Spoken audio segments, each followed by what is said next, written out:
পেটের ক্ষুধার জ্বালায় যে চুরি করবে, আল্লাহে তার হাত কাটার কোনো অধিকার রাষ্ট্রের নাই। আগে তার পেটের খাবারের যোগান দিতে হবে, হালাল রুজির পথ খুলে দিতে হবে। রুজিতে অক্ষম হলে তার দায়িত্ব রাষ্ট্রকে নিতে হবে।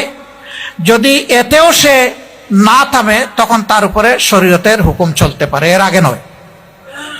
অনেকে মনে করে যদি কোরআনের আইন চালু হয় তাইলে বোধহয় এক এক করে লক্ষ লক্ষ মানুষের হাত কাটা যাবে। না তো, সারা রাষ্ট্রে 2 জনের হাত কাটা গেলে সবার কান খাড়া হয়ে যাবে। তবে হ্যাঁ, হাতটা যেন কোনো গরিবের কাটা না হয় সেই দিকে খেয়াল রাখতে হবে। যার হাত কাটলে সারা দেশে খবর হবে তারই হাত কাটতে হবে।